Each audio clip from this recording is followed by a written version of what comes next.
తెలంగాణలో భారీ వర్షాలు పడుతున్నాయి. మరి ముఖ్యంగా ఎడతెరిపి లేకుండా వాన పడుతోంది కొన్ని ప్రాంతాల్లో.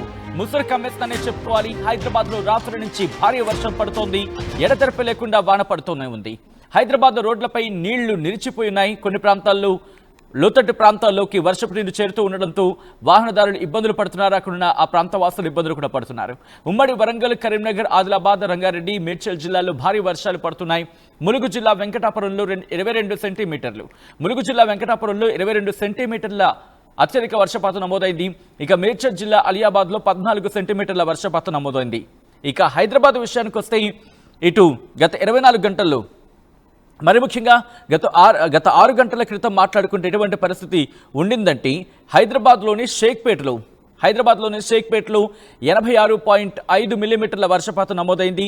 అదే హైదరాబాద్ షేక్పేటకి సంబంధించి మాట్లాడుకునే క్రమంలో 70 మిల్లీమీటర్లు. మరి ముఖ్యంగా షేక్పేట్ అలాగే జిహెచ్ఎంసీ వెల్ఫేర్ ఆఫీస్ ఆ ప్రాంతాల్లో అత్యధిక వర్షపాతం నమోదైంది. షేక్పేట్లో 86.5 మిల్లీమీటర్లు, జిహెచ్ఎంసీ వెల్ఫేర్ ఆఫీస్ ప్రాంతంలో 70 మిల్లీమీటర్లు. ఇక టోలీ చౌకీ సంబంధించి మాట్లాడుకున్నప్పుడు అక్కడ 65 మిల్లీమీటర్లు. గోల్కొండలోని తహసీల్ గోల్కొండ తహసీల్ ఆఫీస్కి సంబంధించి మాట్లాడుకునే క్రమంలో లంగర్ హౌస్ కింద మాట్లాడుతూ ఉంటాం. అక్కడ 61.3 మిల్లీమీటర్ల వర్షపాతం నమోదంటే అర్థం చేసుకోవచ్చు. ఇటు హైదరాబాద్లో ఎడతెరిపి లేకుండా వాన కురుస్తోంది.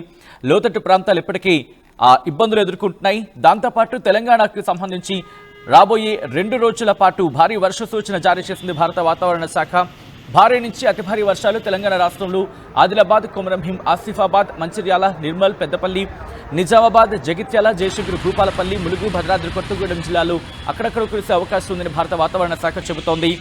ఇక రాజన్న సిరిసిల్ల, కరీంనగర్, ఖమ్మం, మహబూబాబాద్, వరంగల్, హన్మకొండ, జనగాం, సిద్దిపేట, సంగారెడ్డి, మెదక్, కామారెడ్డి జిల్లాల్లో అక్కడక్కడ కురిసే అవకాశం భారీ వర్షాలంటూ కూడా చెప్పుకొచ్చింది. గంటకు 30 నుంచి 40 కిలోమీటర్ల వేగంతో ఈదురుగాలులతో కూడిన వర్షాలు, ఉరుములు మెరుపులతో కూడిన వర్షాలు పడే అవకాశం ఉందంటూ భారత వాతావరణ శాఖ చెబుతోంది. ఈ నేపథ్యంలో గత 24 గంటల్లో ఇటు వర్షపాతం అత్యధికంగా నమోదవుతోంది. మరి ముఖ్యంగా వికారాబాద్కి సంబంధించి మాట్లాడుకున్న క్రమంలో వికారాబాద్లో ఇటు ఐఎండీ భారత వాతావరణ శాఖ చెబుతున్న లెక్కల ప్రకారం ఏకంగా 98.8 మిల్లీమీటర్ల అత్యధిక వర్షపాతం నమోదైంది. దాంతోపాటు ఇటు టుడేస్ రెయిన్ఫాల్గా మాట్లాడుకున్న క్రమంలో ఒక్కటే క్లియర్ కట్గా కనిపిస్తుంది. అత్యధికంగా ములుగులోని వెంకటాపురంలో 232.8 మిల్లీమీటర్ల వర్షపాతం నమోదైంది. రిమెంబర్ గత 6 గంటల్లో మాట్లాడుకుంటే గత 6 గంటల్లోనే ములుగు చాలా జాగ్రత్తగా ఉండాల్సిన అవసరం కనిపిస్తోంది. ములుగు ప్రాంతవాసులు వెంకటాపురం, మంగపేట, వెంకటాపురం అలాగే భీమదేవరపల్లి. మరి ముఖ్యంగా లొకేషన్స్ గురించి మాట్లాడుకుంటే వెంకటాపురం తహసీల్ ఆఫీస్ దగ్గర మాట్లాడుకునే క్రమంలో ఆ ప్రాంతాన్ని గురించి మాట్లాడుకుంటే ఏకంగా 232.8 మిల్లీమీటర్లు అంటే 23 సెంటీమీటర్లు వీకెండ్ కరెక్ట్ 23 సెంటీమీటర్ల వర్షపాతం నమోదైంది. 23 సెంటీమీటర్ల వర్షపాతం ములుగులో నమోదైంది గత 6 గంటల్లో. దాంతోపాటు ఇటు ములుగులోని మరిన్ని ప్రాంతాల గురించి మాట్లాడుకున్న క్రమంలో అక్కడ 146.8 మిల్లీమీటర్లు అంటే 14 సెంటీమీటర్ల వర్షపాతం నమోదైంది. ఈ క్రమంలో ఇటు హైదరాబాద్లో కూడా ముసురు వాతావరణం కమ్ముకుంది. ఇంకొక 2-3 రోజుల పాటు ఇటువంటి వాతావరణం కంటిన్యూ అవకాశం అయితే క్లియర్ కట్గా ఇక్కడ కనిపిస్తోంది. ఇప్పటికే మీరు చూడొచ్చు రాత్రి నుంచి ఎడతెరపి లేకుండా వాన కురుస్తోంది. భారీ వర్షాల వరకు వెళ్ళొచ్చా అంటే కనుక బిగ్గెస్ట్ క్వశ్చన్ మార్క్. ఈ నేపథ్యంలో అసలు ఐఎండీ ఏమంటుంది, భారత వాతావరణ శాఖ ఏమంటుంది, ఎటువంటి అంచనాలు ఉన్నాయి, ఎటువంటి వర్షపాతం నమోదే అవకాశం కనిపిస్తుంది రాబోయే 2-3 రోజులు, తెలంగాణలో ఎటువంటి సిచ్యువేషన్ ఉంది, మరీ ముఖ్యంగా హైదరాబాద్లో ఎటువంటి వాతావరణం ఉంది, ములుగు మీద ప్రభావం ఇప్పటికే మనకు కనిపిస్తోంది. ములుగులో అత్యధిక వర్షపాతం నమోదవుతోంది కాబట్టి ఎటువంటి ఫోర్కాస్టింగ్ ఇస్తోందనేది ఒక్కసారి తెలుసుకునే ప్రయత్నం చేద్దాం. మా ప్రతినిధి శిల్ప దగ్గరికి వెళ్తాను, అప్డేట్స్ అందించేందుకు శిల్ప సిద్ధంగా ఉన్నారు. శిల్ప, ఇటు తెలంగాణకు భారత వాతావరణ శాఖ ఎటువంటి హెచ్చరికలు జారీ చేయడం జరుగుతోంది, ఏ ప్రాంతాల మీద పెను ప్రభావం ఉండే అవకాశం ఉంది? రైట్, రాష్ట్ర వ్యాప్తంగా నిన్న సాయంత్రం నుంచి ఎడతెరిపి లేకుండా భారీ వర్షం కురుస్తుంది. ఇటు సిటీలో కూడా అదే పరిస్థితి ఉంది. నిన్న సాయంత్రం నుండి కూడా ఎడతెరిపి లేకుండా భారీ వర్షం నమోదవుతుంది. ఇటు రోడ్లపైన నీరు చేరడంతో వాహనదారులు పెద్ద ఎత్తున ఇబ్బంది పడుతున్నారు. ఇంకోవైపు జిల్లా వ్యాప్తంగా కూడా భారీ నుండి అత్యంత భారీ వర్షాలు నమోదవుతున్నాయి. మాన్సూన్ సీజన్ స్టార్ట్ అయ్యాక విస్తారంగా వర్షాలు స్టార్ట్ అయ్యాయని కూడా మనం చెప్పుకోవచ్చు. ఇక ఇటు జిల్లాలో కూడా అత్యంత భారీగా వర్షాలు నమోదవుతున్నట్టు కూడా ఇప్పటికే వాతావరణ శాఖ అధికారులు చెప్తున్నారు. ఇంకోవైపు నిన్న ములుగు జిల్లాలో దాదాపు 22 నుండి 23 సెంటీమీటర్ల మేర వర్షపాతం నమోదైంది. మొన్న హైదరాబాద్ లో మనకు 12 సెంటీమీటర్లు నమోదవుతున్నాయి. దాని తీవ్రత ఏ విధంగా ఉందో చూసుకోవచ్చు. దాదాపు ఏదైతే లోతట్టు ప్రాంతాలన్నీ కూడా జలమయమయ్యాయి. చాలా ఇంట్లోకి నీరు చేరి నడుములోతు వాటర్ వచ్చాయి. అది 12 సెంటీమీటర్లు నమోదవుతున్నాయి. పరిస్థితి ఆ విధంగా ఉంది. కానీ ములుగు జిల్లాలో ఏకంగా 22 సెంటీమీటర్ల మేర వర్షపాతం నమోదైంది. ఇదే హైయెస్ట్ రికార్డ్. గతంలో ఎప్పుడు కూడా 22 సెంటీమీటర్ల వరకు కూడా రాలేదు. కానీ ఈసారి ఇది హైయెస్ట్, ఇది రికార్డ్ బ్రేక్ చేసిందని చెప్పుకోవచ్చు. ఇంకోవైపు రానున్నటువంటి 3 రోజుల పాటు రాష్ట్ర వ్యాప్తంగా ఇదే పరిస్థితి ఉంటుంది. ఎడతెరిపి లేకుండా భారీ వర్షాలకు అవకాశం ఉందన్నట్టు కూడా ఇప్పటికే వాతావరణ శాఖ అధికారులు చెప్తున్నారు. ప్రధానంగా ఉత్తర తెలంగాణ జిల్లాలైనటువంటి నిర్మల్, నిజామాబాద్, ఆసిఫాబాద్, అదేవిధంగా ములుగు, భూపాలపల్లి ఈ జిల్లాలకు ఎక్కువగా ఎఫెక్ట్ ఉంటుందంటూ కూడా చెప్తున్న ఉమ్మడి వరంగల్ కావచ్చు, ఉమ్మడి ఆదిలాబాద్ కావచ్చు, వీటికి అత్యధికంగా ఎక్కువగా వర్ష ప్రభావం అనేది ఎక్కువగా ఉంటుంది. ఒకవైపు ఋతుపవనాల ద్రోణి అనేది ఎక్కువగా కనిపిస్తుంది. దానికి తోడు ఉపరితల ఆవర్తనం కూడా ఈశాన్య బంగాళాఖాతంలో కొనసాగుతున్నట్లు కూడా ఇప్పటికే వాతావరణ శాఖ అధికారులు చెప్పడం. దీని ప్రభావం అనేది ఎక్కువగా ఒకవైపు ఆంధ్రప్రదేశ్తో పోల్చుకుంటే తెలంగాణలోనే ఎక్కువగా ఉంటుందని కూడా చెప్పుకోవచ్చు. దాని ప్రభావంతోనే మనకు నిన్నటి నుంచి ఇటు సిటీలో కావచ్చు, ఇటు జిల్లాల్లో కావచ్చు భారీ నుండి అత్యంత భారీ వర్షాలు నమోదవుతున్నాయి. ఇటు నగరంలో చూస్తున్నట్లయితే చిన్న వర్షం వస్తున్నాయి, పెద్ద ఎత్తున ఇబ్బందులు పడతారు. ట్రాఫిక్ జామ్ కావచ్చు, వాటర్ లాగింగ్ పాయింట్స్ దగ్గర వాహనదారులు ఇబ్బందులు పెద్ద ఎత్తున ఇబ్బంది పడుతున్నారు.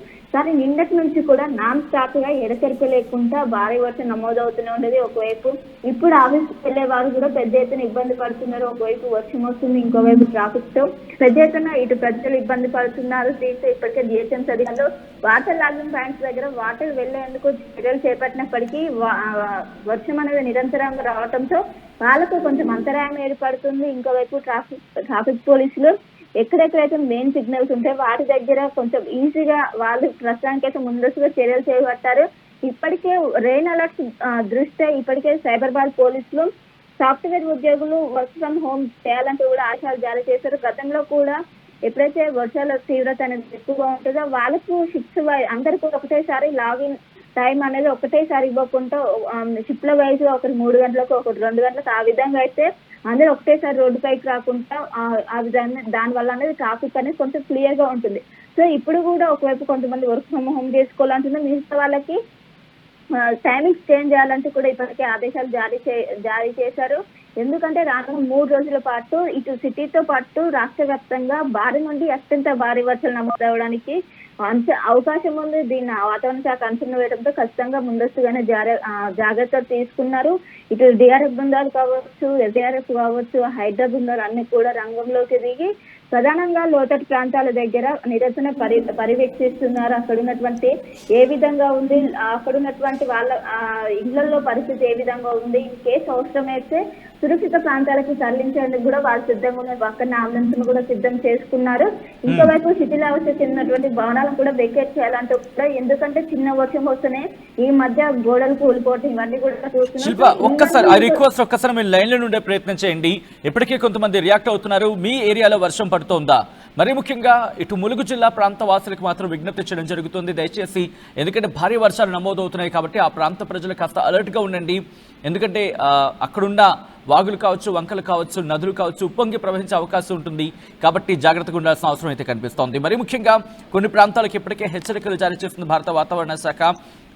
ఇఫ్ ఐఎమ్ నాట్ రాంగ్, కొన్ని వెబ్సైట్స్ ప్రకారం చూసుకుంటే ఖమ్మానికి సంబంధించి ఖమ్మం కావచ్చు, ములుగు ప్రాంతాల్లో ఇప్పటికీ వర్షం కంటిన్యూ అవుతోంది. ఖమ్మంలో కొత్తగూడెం, అలాగే గొల్లచెర్ల, కేసముద్రం, సరపాక, అలాగే వారమచంద్రాపురం, మంగపేట, చెర్ల, మంగపేట గురించి మాట్లాడుకున్నాం. ఇప్పుడే ములుగుకు సంబంధించి ఆ ప్రాంతాల్లో అక్కడ కాస్త భారీగానే వర్షం పడుతున్నట్టుగా తెలుస్తోంది. మరి ముఖ్యంగా 0.4 మిల్లీమీటర్ల వర్షపాతం గంటకు నమోదవుతున్నట్టుగా మనకి సమాచారం అందుతోంది. కొన్ని ప్రాంతాల్లో 0.6 మిల్లీమీటర్ల వర్షపాతం నమోదవుతుంది ప్రెసెంట్ ఇప్పుడున్న సినారియో ప్రకారం చూసుకుంటే కనుక. మరికొన్ని ప్రాంతాల్లో 0.5 మిల్లీమీటర్ల వర్షపాతం నమోదవుతోంది. ఒక్కసారి మీ ప్రాంతాల్లో ఎటువంటి సిచ్యువేషన్ ఉంది అనేది మీరు కమెంట్ చేసే ప్రయత్నం చేయండి. సో దట్ మిగిలిన వాళ్ళకి కమ్యూనికేట్ చేసే అవకాశం ఉంటుంది. మరి కాసేపట్లో ఆ వెదర్ రిపోర్ట్ని మీ ముందుంచే ప్రయత్నం చేస్తుంది ఆర్టీవీ. ఎందుకంటే ఇప్పటికే భారత వాతావరణ శాఖ అలర్ట్స్ని జారీ చేస్తున్న నేపథ్యంలో ఇప్పటికే తెలంగాణ ప్రభుత్వం కూడా అప్రమత్తమైంది. మరి ముఖ్యంగా డిజాస్టర్ రెస్పాన్స్ ఫోర్స్ దాంతోపాటు ఎస్డీఆర్ఎఫ్ని కూడా సిద్ధం చేసింది. ఒకవేళ విపత్తు లాంటి పరిస్థితులు ఏర్పడితే కనుక వెంటనే రంగంలోకి దిగి అక్కడ ప్రజల ప్రాణాలను కాపాడేందుకు ప్రప్రథమంగా మొట్టమొదటిగా అక్కడ వాళ్ళ ప్రాణాలను కాపాడేందుకు ప్రభుత్వ యంత్రాంగం రంగంలోకి దిగింది. ఒకసారి కరీంనగర్ వెళ్లే ప్రయత్నం చేస్తున్నాను. కరీంనగర్లో కూడా భారీ వర్షాలు నమోదవుతున్న పరిస్థితులు ఉన్నాయి కాబట్టి ఒకసారి కరీంనగర్కి వెళ్లే ప్రయత్నం చేస్తాను. కరీంనగర్లో ఎటువంటి పరిస్థితి ఉంది? మరి కాసేపట్లో మా ప్రతినిధి చంద్రశేఖర్ అప్డేట్స్ అందిస్తారు లైవ్లోకి వచ్చి. నేను మా ప్రతినిధి శిల్ప దగ్గరికి వెళ్తున్నాను. ఇప్పటికీ తెలంగాణకు సంబంధించి భారీ వర్షాలు నమోదవుతున్న క్రమంలో ఐఎండీతో భారత వాతావరణ శాఖ హైదరాబాద్ కేంద్రంగా వాళ్ళతో ఎప్పటికప్పుడు రెగ్యులర్గా టచ్లో ఉంటూ కాంటాక్ట్లో ఉంటూ వెదర్ అప్డేట్ని మీకు అందిస్తున్నారు శిల్ప. సో ఒకసారి శిల్ప దగ్గరికి వెళ్ళే ప్రయత్నం చేస్తాను. శిల్ప, ఈ ముసురు వాతావరణం ఇంకొక 3 రోజులు కంటిన్యూ కాబోతుంది అనేది మనకు అందుతున్న సమాచారం. దాంతోపాటు ఇటు భారత వాతావరణ శాఖ ఏముంటోంది? వేటి ప్రభావం ఇది? నైరుతి ఋతుపవనాల ప్రభావమా, లేకపోతే ఆవర్తనాలు కావచ్చు, అల్పపీడనాలు లాంటి ప్రభావం ఏమైనా ఉందా? బంగాళాఖాతంలో ఒక అల్పపీడనం ఏర్పడబోతోంది రాబోయే కొన్ని రోజులు అంటూ ఒక చర్చ తెర మీదకి వచ్చింది. అసలు ఏం జరుగుతోంది? రైట్, ఈశాన్య బంగాళాఖాతంలో ఉపరితల ద్రోణి అనేది కొనసాగుతుంది. అది ఇంకా రానున్నటువంటి 2-3 రోజుల్లో ఇంకా బలపడే అవకాశం ఉంది. అది బలపడితే ఇంకా వర్ష ప్రభావం అనేది ఇంకా ఎక్కువగా ఉండే అవకాశం ఉన్నట్లు కూడా వాతావరణ శాఖ అధికారులు అంచనా వేస్తున్నారు. ఒకవైపు ఉపరితల ద్రోణి ప్రభావం కొనసాగుతుంటే ఇంకోవైపు ఋతుపవనాల ద్రోణి కూడా రాష్ట్రం మీద చురుగ్గా కదులుతున్నాయి. వాటి ఎఫెక్ట్ అనేది ఇప్పటికే రాష్ట్ర వ్యాప్తంగా కూడా విస్తరించాయి. వాటి ప్రభావం అనేది రాష్ట్రంలోకి ఎంటర్ అయ్యాక ఎక్కువగా కూడా కనిపించలేదు. కానీ ఇప్పుడు దాని ప్రభావం ఉండొచ్చు. ఋతుపవన ద్రోణి ఖచ్చితంగా దాని ఎఫెక్ట్ కూడా ఉన్నదంటూ కూడా ఇప్పటికే వాతావరణ శాఖ అధికారులు చెప్తున్నారు. రానున్నటువంటి 3 రోజుల పాటు రాష్ట్ర వ్యాప్తంగా ఇదే పరిస్థితి ఉంటుంది. దట్టు ఆరెంజ్ అలర్ట్ జారీ చేశారు. ఆరెంజ్ అలర్ట్ అంటే బీ ప్రిపేర్, ఖచ్చితంగా జాగ్రత్తలు తీసుకోవాల్సినటువంటి సమయం. ఈ 3 రోజుల పాటు అటు జిల్లాలో కావచ్చు, ఇటు సిటీలో కావచ్చు, ఖచ్చితంగా ప్రిపేర్ అయి ఉండాలి. అత్యవసరమే బయటికి రావాలంటూ కూడా సూచనలు జారీ చేస్తున్నారు. దీంతో ముందస్తుగానే అటు జిహెచ్ఎంసీ అధికారులు కావచ్చు, ఇంకోవైపు జిల్లా యంత్రాంగం కావచ్చు, ఎప్పటికప్పటికి వాళ్ళు ఇక్కడ సూచన ఫాలో అవుతూ మొత్తం మీద ముందస్తుగా అటు రైతులను కావచ్చు, ఇటు ప్రజలను కావచ్చు అలర్ట్ చేస్తున్న సిచ్యువేషన్ కనిపిస్తుంది. ఇటు జిల్లాలోనూ హెవీ రెయిన్ కనిపిస్తుంది, ఇటు సిటీలోనూ. జిల్లాలో హెవీ రెయిన్ కనిపిస్తే దాని ప్రభావం అనేది మనకు ఎక్కువ కనిపించదు. ఇన్ఫాక్ట్ రైతులందరూ కూడా హ్యాపీగా ఉంటారు. కానీ సిటీలో మాత్రం వేరుగా ఉంటుంది. చిన్న వర్షం వస్తూనే నగర ప్రజలు పెద్ద ఎత్తున ఇబ్బంది పడుతూ ఉంటారు. కానీ గడిచినటువంటి 3-4 రోజుల నుంచి దాదాపు 6 సెంటీమీటర్ల పైగానే వర్షపాతం నమోదవుతుంది. దీని ఎఫెక్ట్ ఖచ్చితంగా కనిపిస్తుంది. దీని ప్రధానంగా ఇటు సిటీలో వర్షం వస్తే ట్రాఫిక్ జామ్ అనేది ప్రధాన సమస్య. ఎన్నేళ్ల నుంచి కూడా ఇదే సమస్యతో ఒకవైపు ఇటు నగర ప్రజలు ఇబ్బంది పడుతున్నప్పటికీ దానికి మాత్రం శాశ్వత పరిష్కారం మాత్రం దొరకటం లేదు. ఎందుకంటే అందరూ కూడా ఒకటే సమయానికి బయటికి రావడం, ప్రతి సిగ్నల్స్ దగ్గర అక్కడ వాటర్ నిలిచి ఉండడం, వీటి వల్ల కూడా పెద్ద ఎత్తున ఇబ్బంది పడుతూ ట్రాఫిక్ జామ్ దాదాపు 4 నుండి 5 కిలోమీటర్ల మేర జామ్ అయి ఉంటుందంటే వర్ష తీవ్రత ఏ విధంగా ఉంటుందో అర్థం చేసుకోవచ్చు. ఇంకోవైపు చాలా చోట్ల లోతటి ప్రాంతాల్లో చాలా వరకు కూడా ఇంట్లోకి వాటర్ పోయి లోపల ఉన్నటువంటి ఫర్నిచర్ కావచ్చు, ఇవన్నీ కూడా డ్యామేజ్ అవుతున్న పరిస్థితులు కనిపిస్తున్నాయి. చాలా చోట్ల షోరూమ్ లో కావచ్చు, ప్రధాన రహదారిపై ఉన్నటువంటి షోరూమ్ లో సైతం వాటర్ వెళ్లడంతో అందరూ కూడా ఏం చేయలేని పరిస్థితి. దీంతో ఇప్పటికే ముందస్తుగానే చర్యలు చేపట్టారు. మాన్సూన్ టీమ్స్ అనేది దాదాపు 173 వరకు ఉన్నాయి. అవన్నీ కూడా రంగంలోకి దిగే వాళ్ళ దగ్గర ఒక లిస్ట్ అవుట్ ఉంది. వాటర్ లాగింగ్ ట్యాంక్స్ ఎక్కడెక్కడ ఉన్నాయి. ఇప్పటికీ ప్రతి దగ్గర కూడా 24/7 అవైలబుల్ గా ఉన్నారు. ఇంకోవైపు జోనల్ వైజ్ గా జోనల్ కమిషనర్ వైజ్ గా టోల్ ఫ్రీ నెంబర్లు విడుదల చేశారు. ఏమైనా విద్యుత్ అంతరాయం ఏర్పడినా, ఇంట్లోకి వాటర్ వచ్చినా కూడా వెంటనే ఆ టోల్ ఫ్రీ నెంబర్ కి కాల్ చేస్తే వెంటనే వాళ్ళు స్పందించే విధంగా చర్యలు కూడా చేపట్టారు. వచ్చి వాళ్ళ సమస్యలు కూడా క్లియర్ చేసేందుకు కూడా ఇప్పటికే రంగం సిద్ధం చేశారు.